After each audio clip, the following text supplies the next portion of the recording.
Hello guys, today is March 21. Alam guys, namalat ako eh. So, this video will be weekend vlog. Kung ano lang gagawin ko ngayong weekend. Kung naalala nyo guys, nagtanong ako sa community ko, yung mga suggestion nyo para sa aking video. So, gagawin ko yung mga yon. Ang una muna is yung get ready with me. Kasi medyo marami na nag-message sa akin. Namimiss na daw nila get ready with me ko bago pumasok sa school. Pero medyo ano lang to, semi lang get ready ganun. Kasi mag-cleanser lang ako guys. Guys, ito na si best friend. Anak ko siya guys. Best friend ako dito. Bago ako matulog guys, nagka-cleanser ako. Tapos sa umaga, yung gamit ko is Silka. Sabon ko guys, Silka. Tapos deodorant, lotion, tapos itong cleanser. Effective kasi sa akin. Before kayo matulog guys, mahalagang maghilamos tapos mag-cleanser. Para hindi rin na mumuo yung mga tigyawat. Ganun. Madaming ganap sa buhay ko ngayon guys. Pero ganun pa rin naman, busy. Lalo na ilang linggo na lang yung 4th quarter namin. Nagkasabay-sabay guys yung research, cheer dance, practice ng LP sa stage play. Pati yung sa ibang subject pa guys. Para pantay guys yung kulay dito, pati rin yung sa leeg. Gagantuin din. Mabahaba na rin yung buhok ko guys. Okay guys, so tapos na. It's my best friend. Bali ngayon naman guys, pangalawa kong gagawin. Magbabag grade ako. Bago ko labhan to bukas guys, ipapakita ko na yung laman. Bala, ito po yung bag ko. Lalagyan siya ng laptop, ganun. Binigay lang sa amin. Yung nabili ko sa Japan, ano yun? Store, mga ganun guys. Antique. Tinahi ko siya dito sa pinakaharapan. Tapos, meron lang ako dito ang keychains. Pag inopen mo to, meron ako lalagyan dito guys. Tapos, alcohol. Nagpabili ako kay mama guys nung nakaraan. Baby cologne. Bango pala ng mga ganito. Pang-ayos ko lang yung laman nitong pouch na to. Polvo. Mga lipstick lang. Salamin. Lalagyan ng gamot. Yun lang guys. Then, dito naman tayo sa pinakamalaking lagayan. Saan napakaraming kagamitan guys. Funds namin to guys para sa stage play. Meron ako ditong ID. Nung birthday guys ng best friend namin. Bumili lang din kami ng keychain. Sa pinakauna, nandito yung mga notebooks ko. Yung MAPE, ESP, Science, TLE. Lahat ng notebook. Pakita ko sa inyo guys yung handwriting ko. Napakita ko na to nung last vlog ko. Pero, napakita ko ulit sa inyo. Bale, ito yung notes ko nung 3rd quarter. Ganyan lang yung design. Simple lang. Cursive pala ako guys pag Filipino subject siya. Then, pagdating ng 4th quarter, ganito na. Ganito yung design ko sa English notebook ko kung saan hindi ako naka-cursive. Tapos, katabi ng mga notebook na maliliit, meron ako dito lalagyan ng, ang tawag dito guys, parang pencil case dati. Sa unang zipper nito, nandito lahat ng mga highlighter ko, ball pen, ganyan. Sa pangalawa, andito yung oil pastel, calculator, correction tape, white glue, stapler. Ito. Kung saan merong payong. Kuhanin ko na guys ha. Notes, notebook. Dito ko sinusulat lahat ng mga activity sa bawat subject. Pero ngayon din ako masyadong nagsusulat dito guys kasi sobrang dami na. Wala na akong time. Dito naman nakalagay yung mga 1/4, 1/2, lengthwise ganon. Then dito, ilalagay ko lahat ng mga ginawa namin and then checkan na ng teacher for 4th quarter para nasa isang lagayan. Hindi na ako kung saan maghahanap pa. Meron lang din ako dito mga big notebooks. Dito naman tayo guys sa aking tote bag. Mabigat pa sa bag ko. Colored papers. Yung script and pinaka-flow ng LPL namin. Mga script pa guys. Mga ginawa ko ng 3rd quarter. Nilagay ko sa isang lagayan. Mga assignment na hindi ko pa napapasa. Tapos ito mga folder lang guys. Lalagyan ko ng mga pinagagawa namin. Yun lang yung bag raid na gagawin ko ngayon.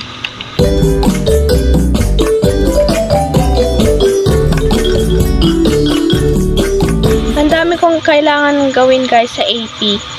Kasi maghahabol kami dito ng lesson. Tapos, sa LPD din namin, kailangan kong mag-record. Siguro bukas na lang.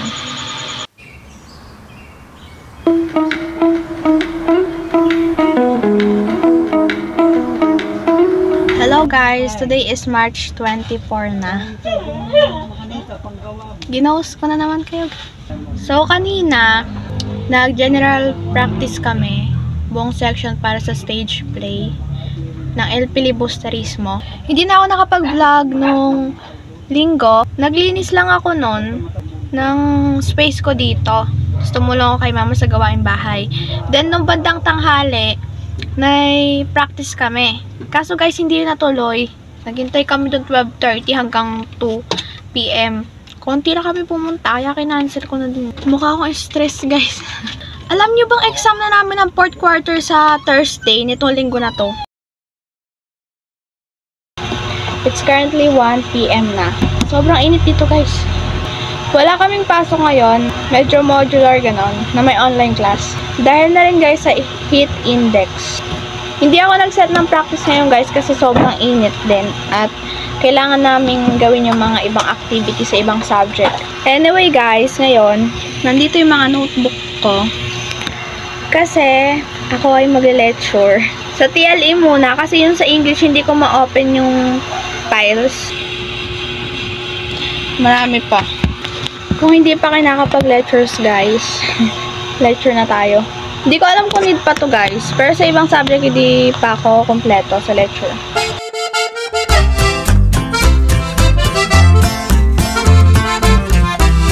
Hello guys! Before ako maligo, maglalagay muna ako sa ilong ko ng ganito.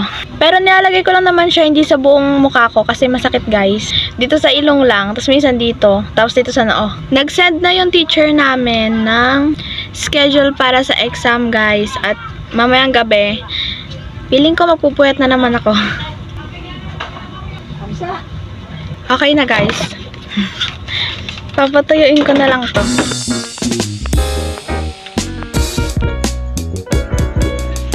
Hello guys, today is March 28. Kagising ko lang guys. Look at the best friend. Maaga ulit yung pasok namin ngayon kasi second day ng exam. Mga major subject ngayon. Bale, mag-almusal muna ako guys, tapos maliligo. Tapos, mag-review ng konti sa science. Pinaghanda pala ako ni mama ng baon guys. Kasi mamaya whole day kami sa school. Then, nagluto din si mama ng sopas. Maagang niluto to ni mama guys. May minamalat pa ako.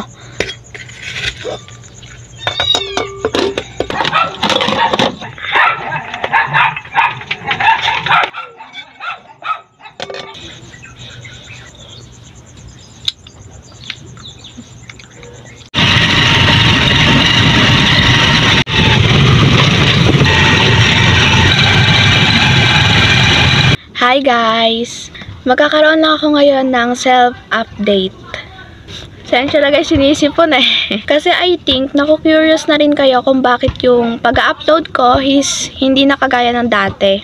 Umaabot na siya ngayon ng 2 weeks bago ako makapag-upload. Ang pinakadahilan kasi nun guys is yung schoolworks ko sa ACADS. Grabe guys, sobrang dami. Graduating kasi ako, grade 10. Hindi ko talaga kayang pagsabayin ang pagpipilm pagka gumagawa ko ng schoolworks. Kasi as in, wala na akong time para makapag-film guys. Parang paulit-ulit na lang yung ginagawa ko, ganun, na hindi naman na siya kailangang i-film pa. Ewan ko ba? Hindi ko siya ma-explain guys. Ang hirap i-explain nung parang situation na nangyari sa akin. Pero lately kasi, nalulungkot ako kasi hindi na ako productive kagaya ng dati. Productive ako sa school guys. Natatapos ko lahat ng mga ipapagawang assignment, kailangan na schoolworks, napapasa ko on time. Wala naman akong kulang. Pero sa pagiging ako guys, ganon, katulad ng dati, parang hindi na ako naging productive. Tulad ng pagda-diary, Hindi ko na to nagagawa guys kasi sobrang sakit na ng kamay ko kakasulat. Yung parang napagod ako kakasulat guys kaya hindi na ako makapagsulat dito sa diary. Hindi na rin ako nakakapag-drawing. Yung mga hobbies ko dati, pagbabasa, hindi ko na nagagawa yun guys. Yun yung parang nalulungkot ako guys. Hindi ko alam kung kailan siya babalik. Pero para sa akin, makakabalik yung hobbies ko na to sa bakasyon. Sana guys. Kaya sana maunawaan nyo po. At sorry guys, hindi ako talaga nakakapag-upload ng madalas. Problema ko din guys yung sa editing.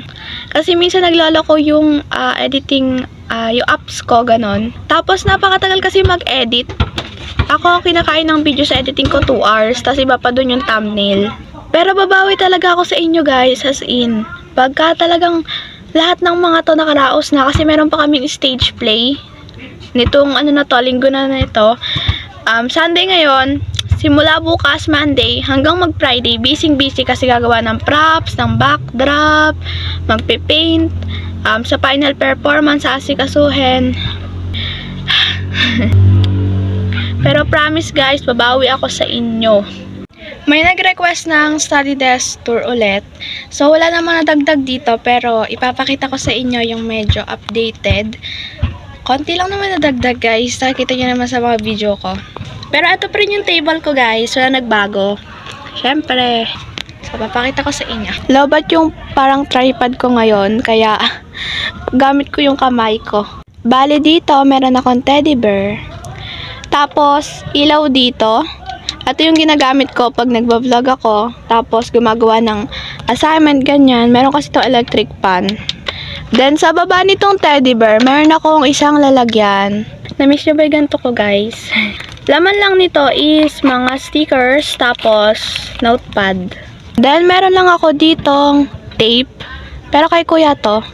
Then, puncher. Tapos, dito sa baba, nakalagay naman dito yung mga pens ko. Yung iba dito hindi na gumagana. Pentel pen, color pencil, oil pastel. Then, dito sa lalagyan na to, ay, may candy pa ako. May eyeliner tuloy. Highlighter. Tapos, mga bracelet ko lang, ganyan. Abubot ko, guys. Sakto, guys. Biglang dumating yung order ng section namin. Para to, guys, sa stage play. Hulaan nyo, guys, po ano to. May gunting ba ako? Isa lang yung nabili kong ganito kasi yun lang isakto sa budget namin. Ang purol guys ng gunting Nahulaan nyo na ba guys? 1, 2, 3. Tada! Pinili ko yung black. Wala na yung dati. Ito yung lapel. Ay, may antena. Mic niya. Tapos meron itong battery. Then, yung pinaka niya guys. Lace. Tapos yung katawan ng charger. Okay, so tutuloy tayo sa desk tour. Dito pa rin guys, dalawang sketch pad, isang malaki and isang sakto lang. Katabi naman ng aking organizer is itong mga books. Tapos, meron ako dito isang lalagyan. Lagyan ko lang siya ng suklay, tapos mga ibang sa purse is bala ng stapler, tapos mga iba't ibang abubot lang din. Tapos, meron ako ditong board. Diyan ko dinidikit yung mga to-do list ko. Katabi din nito is lamp. Gumagana pa siya guys, pero wala lang charge. Then, meron din ako dito lalagyan ng mga notebooks ko. Ito is a diary of a wimpy kid. Galing dito sa book sale, binili ko dati. Tapos, mga diary ko lang, yung dalawang diary. Meron din ako ditong isang storage rack na color red or ma-pink-pink, ganon. Meron lang family picture dito. Tapos, mga bulaklak. Na-receive ko siya nung mga grade 8, grade 9 ako. Nandito yung mga washi tapes ko. Tapos, ito yung lapel ko, yung box ng lapel. Then, yung marker. May 4 dito na nalalagyan. Meron ako dito lalagyan ng mga wires. Salamin ko. Then ito, mga ano lang, makeup ko lang. Yun lang guys yung update sa aking table. Wala rin masyadong nagbago. Kasi, hindi ko na siya masyadong naayos dahil marami kaming ginagawa sa school.